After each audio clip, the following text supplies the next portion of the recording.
Pernah kepikiran gak sih tentang kekuatan super dahsyat yang non-stop bekerja membentuk tanah yang kita injak setiap hari? Nah, hari ini kita bakal kupas tuntas pertarungan geologis raksasa yang menciptakan dunia kita ini. Kita kan ngerasa kalau tanah di bawah kita ini kokoh, stabil, diam aja ya.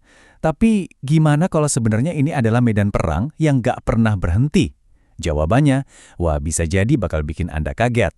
Coba bayangin, ini kayak pertandingan adu tarik tambang geologis yang skalanya planet. Di satu sisi, kita punya tim pembangun, yaitu tenaga dari dalam bumi yang terus mendorong ke atas. Nah, di sisi lain, ada tim pemahat, tenaga dari luar yang kerjaannya meruntuhkan dan meratakan semuanya. Kira-kira siapa yang menang ya? Oke, kita kenalan dulu sama tim pertama ya, para pembangun alias tenaga endogen. Sumber kekuatannya, panas dan tekanan yang luar biasa dari inti planet kita. Coba deh, bayangin pegunungan tertinggi atau benua yang super luas. Nah, itu semua adalah mahakarya dari tenaga endogen. Mereka inilah arsitek utama yang membangun dunia kita dari dalam ke luar. Tenaga endogen ini punya dua jurus utama. Pertama, ada tektonisme. Ini adalah pergeseran kerak bumi yang gerakannya lambat tapi kekuatannya jangan ditanya. Kedua, ada vulkanisme, proses yang jauh lebih panas dan eksplosif, yaitu pergerakan magma. Tapi gerakan tektonik ini nggak cuma satu macam loh.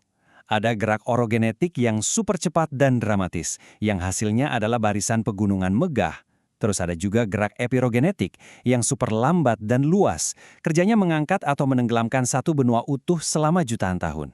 Bisa bayangin nggak? Ada tekanan yang saking kuatnya bisa melipat batuan padat kayak kita melipat karpet.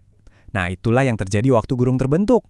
Lipatan yang ke atas jadi puncak, namanya antiklinal. Dan lipatan yang ke bawah jadi lembah, itu namanya sinklinal. Perjalanan magma sampai akhirnya jadi letusan gunung berapi, itu punya dua babak.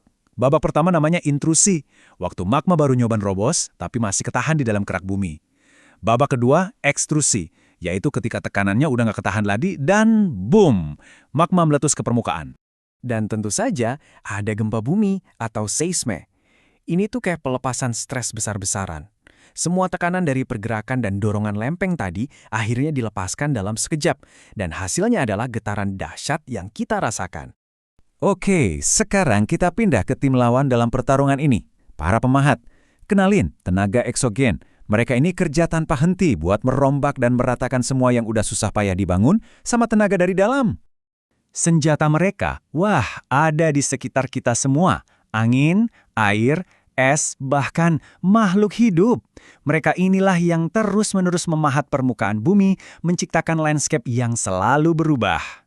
Jadi, para pemahat ini punya 3 alat andalan. Pertama, pelapukan untuk mecahin batu jadi kecil-kecil. Kedua, erosi buat ngangkut serpihan-serpihan batu itu ke tempat lain. Dan yang terakhir, gerak massa batuan, yang intinya adalah kekuatan gravitasi yang bikin semua yang ada di atas akhirnya longsor ke bawah.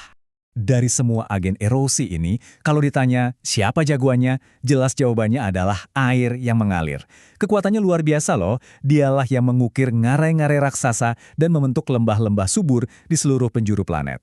Jadi, kalau ada yang terus-terusan membangun dan ada juga yang terus-terusan merusak, hasil akhirnya apa dong? Nah, ini dia bagian yang paling keren. Sebuah program daur ulang alam yang sempurna, yang kita kenal sebagai siklus batuan. Lewat siklus ini, kita jadi tahu kalau batuan itu nggak pernah benar-benar musnah. Mereka cuma ganti wujud. Tenaga endogen dari dalam menciptakan batuan beku dan metamorf. Lalu tenaga eksogen dari luar menghancurkannya jadi sedimen, yang nantinya jadi batuan sedimen. Terus berputar seperti itu. Jadi, intinya, siklus batuan ini adalah bukti nyata dari pertarungan tanpa akhir antara kekuatannya membangun dari dalam dan kekuatannya merombak dari luar. Keduanya saling membutuhkan untuk menjaga siklus ini tetap berjalan. Oke, terus kenapa sih kita harus peduli sama semua pertarungan geologis ini? Apa hubungannya sama kehidupan kita sehari-hari? Nah, ini dia bagian pentingnya. Kekuatan gempa itu kan seringnya cuma jadi angka ya di berita, tapi apa artinya di dunia nyata? Skala ini nunjukin langsung dampaknya, mulai dari getaran yang hampir nggak kerasa sampai kehancuran total di mana tanah kelihatan bergelombang. Inilah kekuatan mentah dari para pembangun kalau lagi beraksi.